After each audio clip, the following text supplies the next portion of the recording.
नौकर का नाम था मुबारक, क्या, और मालिक का नाम था नूह, जज जो नूह नाम था, नूह, माशाअल्लाह। और उसके घर में उनकी एक बेटी थी, उसका नाम, बोले भाईजान, माशाअल्लाह सलामत रहे, क्या नाम था। एक दिन जज साहब जो है ना 2 दिन के लिए कहीं चले गए। जब चले गए, जो 2 दिन के बाद आया तो बेटी ने क्या कहा, अब्बू 2 दिन से आप नहीं थे, कहाँ गए थे। तो मालूम क्या कहा जज साहब ने, तेरे लिए रिश्ता ढूंढने गया था, तेरे लिए रिश्ता ढूंढने गया था। तो लड़की ने कहा कहाँ गए थे। बोले करीब के बड़े बड़े शहरों में जो बिल्डिंग होती ना, उन बिल्डिंगों में जो लोग रहते हैं, पैसे वाले लोग, उनसे मैंने सोचा कि राब्ता कायम करूं, स्टेटस के हिसाब से शादी होनी चाहिए ना।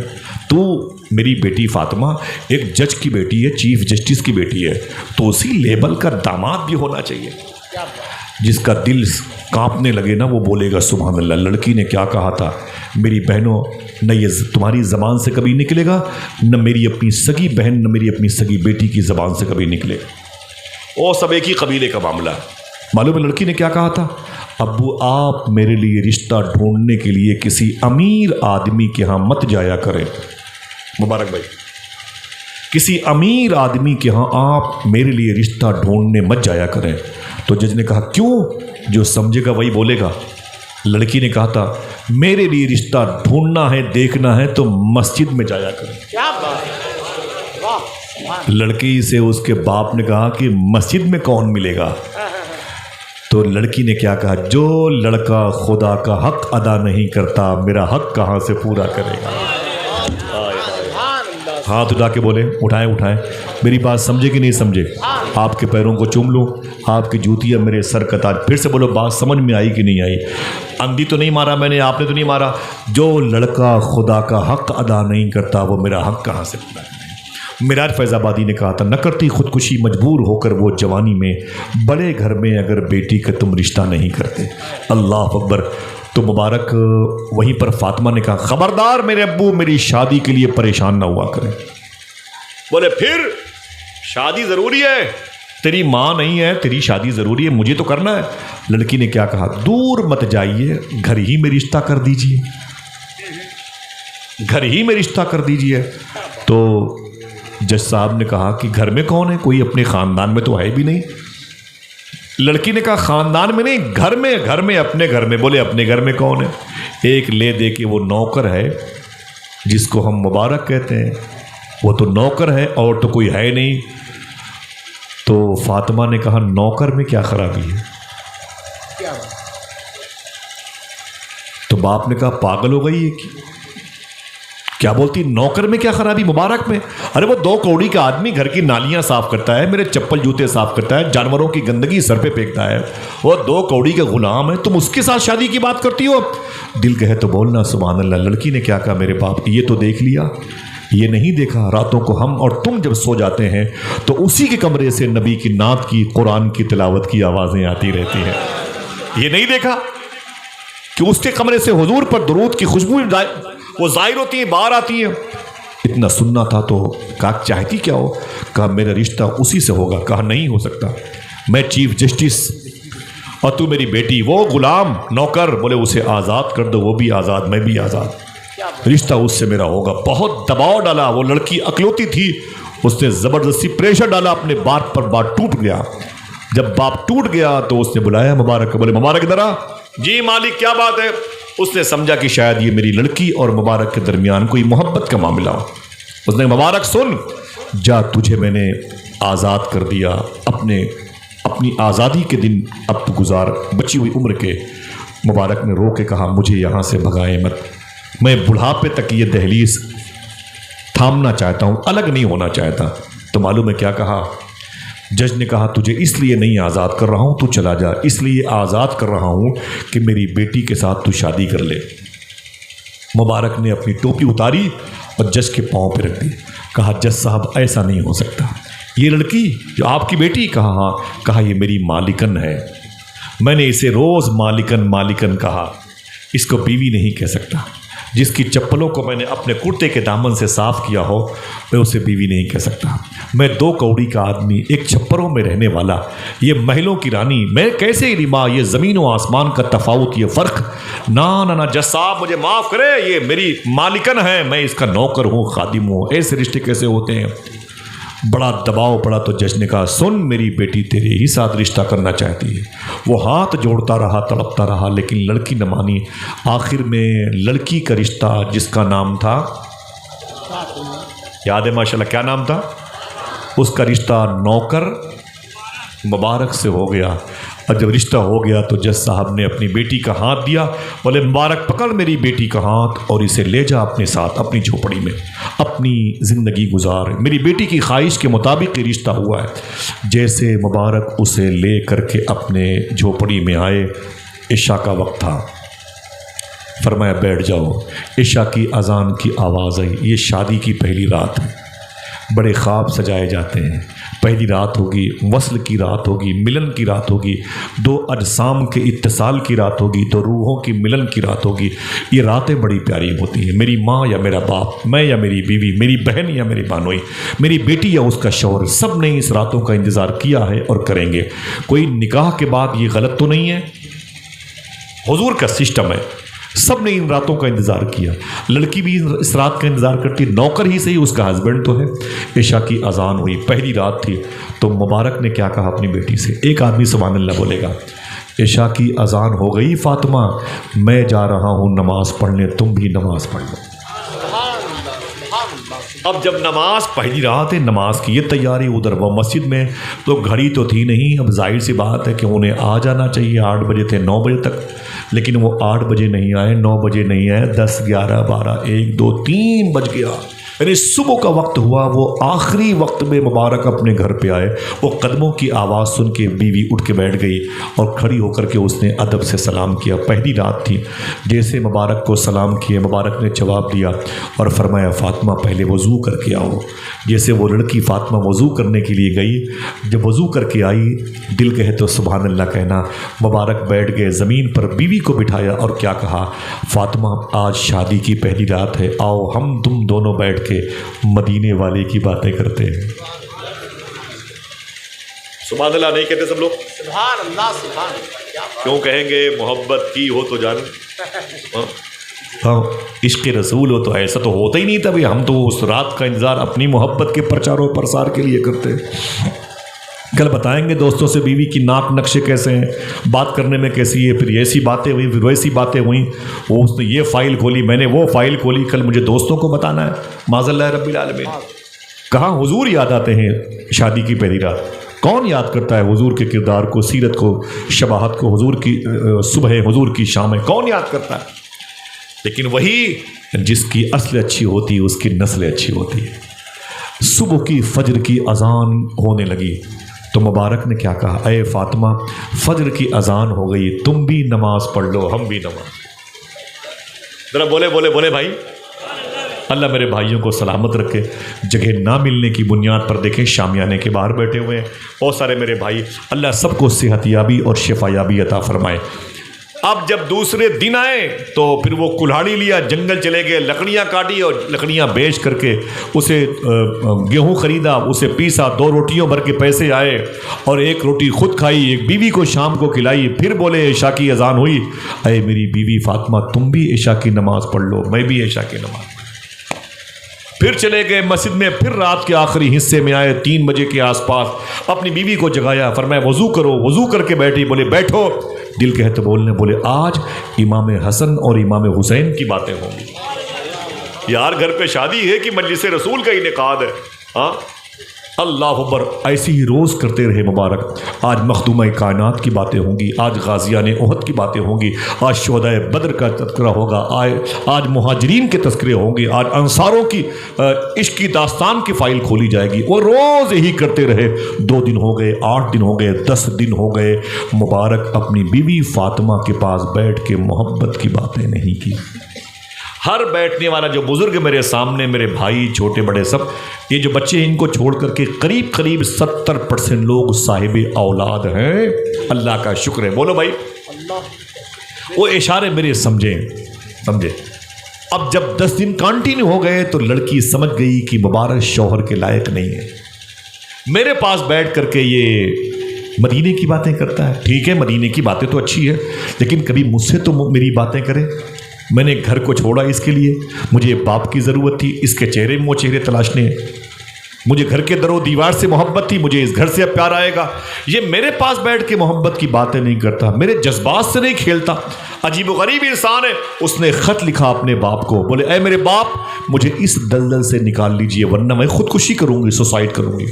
मुबारक तो एक अजीब व गरीब इंसान निकला, वो तो बिल्कुल उल्टा निकला। ये तो किसी लायक नहीं है, मेरे पास बैठता नहीं है, मोहब्बत की बातें नहीं करता। रात के आखिरी हिस्से में थोड़ी देर के लिए आता है, कहता आओ मक्के की बातें करें, मिना की बातें करें, आज मदीने की बातें करें, मदीने की हवाओं की बातें करें, फजाओं की बातें करें।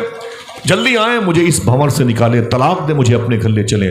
जज साहब आए तो ओहदा लेके आए, ओ बड़े तमतराक से आए, बोले बैठ मुबारक को बुलाया। जो दामाद हो गया था, पहले नौकर था, बैठ गया।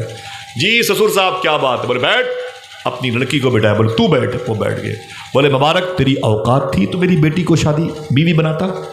तेरी हैसियत थी, मेरे घर की नालियां साफ करता था, वॉशरूम में झाड़ू लगाता था, फिर मेरी बेटी को तूने बीवी बनाया। तेरी हैसियत थी, 2 कौड़ी के आदमी, एक जज की बेटी तेरे निकाह में है।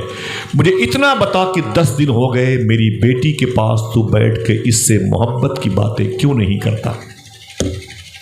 मुझे इतना बता दे, 10 दिन हो गए, तू मेरी बेटी से मोहब्बत की बातें क्यों नहीं करता? इसके जज्बात से क्यों नहीं खेलता? इससे प्यार क्यों नहीं करता? मुझे भी मोहब्बत है मदीने वाले से, लेकिन क्या मतलब? ये तो हुजूर का सिस्टम है, आईन है, आर्टिकल है, प्यार करना बीवी बच्चों को।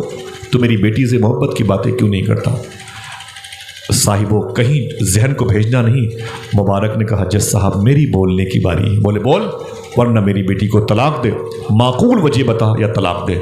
मुबारक ने कहा जज साहब आपका बिजनेस क्या है? बोले मैं चीफ जस्टिस हूँ, कलम से फैसले करता हूँ। मुबारक ने कहा मैं कितने दिनों तक आपके यहाँ था? बोले 15 साल तक। बोले जज साहब सही बताना, 15 साल में रातों को अपने कमरे में चुपके बुला करके मुझसे हराम की नोटों की गड्डियाँ आप गिनवाते थे कि नहीं गिनवाते थे? अमीरों से पैसे लेके गरीबों को जेल में ठूसा कि नहीं ठूसा? कातिलों से पैसे लेके मकतूल के भाई को जबरन जेल में डाला कि नहीं डाला? ज़मीन को हड़पने के लिए कलम से तूने गलत इस्तेमाल किया कि नहीं किया? रिश्वत और दलाली के पैसे खाए कि नहीं खाए? तो जज कहता है यार मुबारक, ये फाइल यहाँ क्यों पलट रहे हो? मालूम है क्या कहता है? ये फाइल क्यों पलट रहे हो? तो मुबारक ने कहा इस केस का ताल्लुक भी इसी केस से है। क्या बात है। जिस केस के तस्फिये के लिए आप आए, उस केस का ताल्लुक भी इसी फाइल से है। बोले सच बताना, तुम हराम खाते थे कि नहीं, हराम लाते थे कि नहीं? जज ने कहा हाँ यार मुबारक, मैं तो ये करता था, कलम बेचता था, तहरीर बेचता था, फैसले उल्टे सीधे देता था, नोटों की गड्डियाँ रिश्वत की मैं घर लेके आता था। साहिबो अभी बैठे हैं, बहुत अदब से सुने, बहुत बहुत शुक्रिया आपका। मालूम है क्या कहा? बोले रिश्वत के और हराम के पैसे मैं लेके आता था। तो जज साहब ने क्या कहा? जज साहब ने, मैं लाता था, लेकिन क्या कहना चाहता है? मुबारक ने कहा वो हराम के फ्रूट्स, वो हराम के अनाज, वो हराम की रोटियां तेरी बेटी ने खाई? कहा बिल्कुल खाई हैं। कहा शादी कितने दिन पहले हुई थी तेरी बेटी की? बोले 10 दिन से तेरे निकाह में है। तो मुबारक ने कहा जज साहब अपनी बेटी से कह दो अभी 30 दिन तक और मैं आपकी बेटी के पास बैठूंगा नहीं मोहब्बत की बात करने के लिए, जब तक 40 दिन पूरे न हो जाएं। कहा क्यों? तो मुबारक ने कहा मदीने वाले आका ने इरशाद फरमाया है जिस इंसान के बदन में हराम लुक़्मे, हराम खून दौड़ते रहते हैं, 40 दिन तक उस हराम खून का असर उनके बदन में बाकी रहता है। मैं नहीं चाहता कि मेरी औलादे हराम खोर पैदा हो। कुछ समझा? इशारे की बात की। मैं और नहीं बैठूंगा अपनी इस बीवी के पास, तेरी बेटी के पास। मैं नहीं चाहता मुबारक भाई कि मेरी औलादें हराम खोर पैदा हों। अभी मैं 30 दिन तक और एहतियात करूंगा। 10 दिन पूरे हो चुके हैं ताकि 40 दिन हो जाएं। इतना सुनना था कि जज ने कहा मुबारक बहुत दूर की बात तुमने की है, लेकिन मेरे एक सवाल का जवाब तो तेरा बाप भी नहीं दे पाएगा। मुबारक ने कहा बोलो। क्या सवाल है? बोले ये मेरी लड़की हराम खाती थी? बोले बिल्कुल, आपने बताया। बोले हराम खून बना? बोले आपने बताया। फ्रूट्स, मेवाजात, अनाज, रोटियां, बोले सब हराम की आपकी बेटी ने खाई हैं। इसके बदन में, इसके शरियानों में, नसों में लहू हराम का दौड़ रहा है। जज ने कहा जब वाकई मेरी बेटी ने इतना हराम खाया है तो मेरी बेटी का कैरेक्टर खराब क्यों नहीं हुआ? सुनना मेरी बहनों, मेरी बेटी का किरदार खराब क्यों नहीं हुआ? मेरी बेटी आवारा क्यों नहीं हुई? मेरी बेटी बदचलन क्यों नहीं हुई?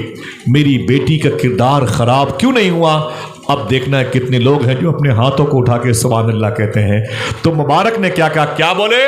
बोले हराम मेरी बेटी ने खाया है तो ये आवारा क्यों नहीं हुई? तो मुबारक ने खड़े होके कहा था, कोई खामोश ना रहे, जज साहब ये नामे फातिमा की बरकत है। हाय हाय हाय, ये नामे फातिमा की बरकत है। तुमने अपनी बेटी का नाम फातिमा तैयबा के नाम पे रखा था। सुन, अगर तेरी बेटी के नाम फातिमा के अलावा कुछ और होता तो उस हराम खून की वजह से ये इतने गुल की पत्तियां हवा में उड़ाती ऐशो इशरत की कि तेरी नाक यहां से नहीं यहां से कट जाती, तेरी इज्जतों का भरम बाकी न रहता। अगर भरम बाकी है तो ये नामे फातिमा की बरकत से। इतना सुनना था, जज साहब खड़े हो गए, बोले ऐ मेरी बेटी सुन, लड़कियों को जन्नतें मरने के बाद मिला करती हैं, तुझे इस दुनिया ही में जन्नत मिल गई है। ऐ मेरी बेटी सुन, तुझे मैं इससे अच्छा शौहर नहीं दे सकता, मुझे माफ करना, इससे अच्छा शौहर मैं तुझे नहीं दे सकता। जा, ये घर नहीं ये जन्नत है। ज़मीन की न जाने कितनी मरतबे तफ्तीश करेगी, छानबीन करेगी, ऐसी औलादें ज़मीन के जजीरे पर जल्दी नहीं मिलेंगी जो अपने दिलों में अल्लाह का डर इस कदर रखती हैं। ऐ मेरी बेटी, तुझे इससे अच्छा शौहर नहीं मिलेगा। जज अपने घर वापस आया। 30 दिन और गुजर गए, 1.5 महीने पूरे हो गए। उसके बाद फिर ये दोनों रूहें इकट्ठा हुई, दोनों जिस्म इकट्ठा हुए, इत्तिसाल का शरफ पाया, एक ज़ात की मोहब्बत दूसरे ज़ात में मुदगम हुई। और उसके बाद क्या हुआ? दिल कहे तो सुभान अल्लाह कहना। फिर इसी घर में 9 महीने के बाद एक बच्चा पैदा हुआ। इसी घर में 9 महीने के बाद एक बच्चा पैदा हुआ। यही बच्चा था जो बड़ा हुआ तो हज करने जा रहा था। इसके एक अमल की वजह से अल्लाह ने 6 लाख हाजियों का हज कबूल कर लिया। ये कोई और नहीं, दुनिया इसी को हजरत अब्दुल्ला इब्न मुबारक के नाम से जानती है। अल्लाह अल्लाह, हाथ उठाए। बात समझ में आई कि नहीं आई? हाँ, अपने वक्त का अजीम मुहद्दिस व मुफस्सिर शेख अब्दुल्ला इब्न मुबारक, ज़रा सोचो कि अगर ये नस्लें अपने एतकाद की जुल्फ़ों को संवारती हैं तो इनमें तरबियत का, इंस्टीट्यूट का, किसी मादरे इल्मी का असर होता है। अल्लाह अकबर अल्लाह। वादा करो इंशाअल्लाह कुछ नहीं करना है। अपने बच्चों को हम क्या भेजेंगे मदरसे, ये तो ख़ास इन मुबारक लोगों के हिस्से में आ जाएगा। हाँ, अपने बच्चों को हम हलाल खिलाएंगे, वादा करो इंशाअल्लाह। हाँ, दिल से बोलो, दिल से बोलो, सच बोलते रहेंगे और हलाल खाते रहेंगे इंशाअल्लाह। हुज़ूर गौसे आज़म सैयदना शेख रज़ी अल्लाह तआला अन्हु की ज़िक्र की महफ़िल है और जो यहाँ मिले उसे रख लो। एक तालीम मिली उसे रख लो इंशाअल्लाह। यहाँ की मिट्टी भी लायक़ एहतराम है, यहाँ की हवाएं भी लायक़ एहतराम है, और यहाँ जो जलसे का एहतमाम करते हैं जश्न गौसे आज़म का, वो भी लायक़ एहतराम है। जो मिले उसे रख लो इंशाअल्लाह। यहाँ भी कामयाब रहोगे और वहाँ भी कामयाब रहोगे।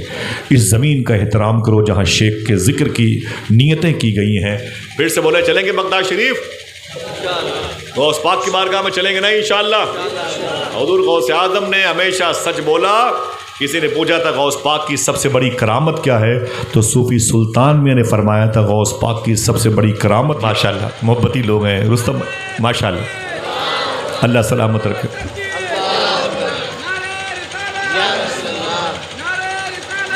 फैज़ान सरकार गौसे आज़म,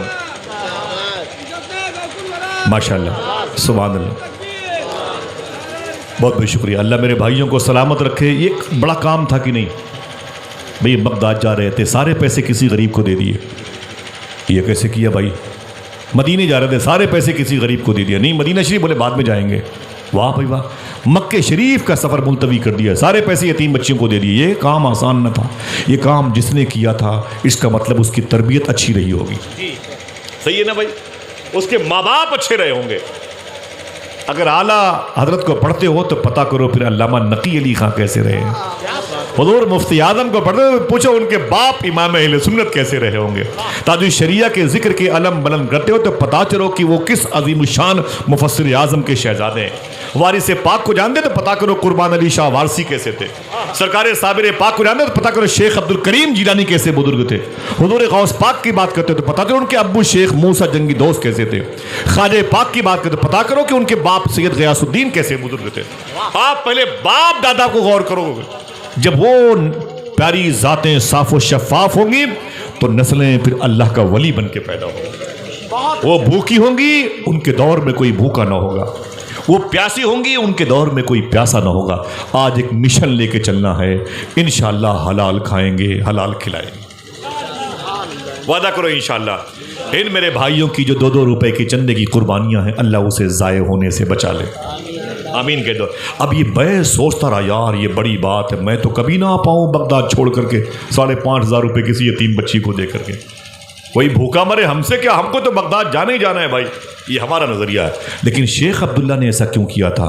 जब मैंने इनका बायोडाटा चेक किया तो पता किया कि इनके आने से पहले ज़मीन पर एक घर में 3 लोग रहते थे।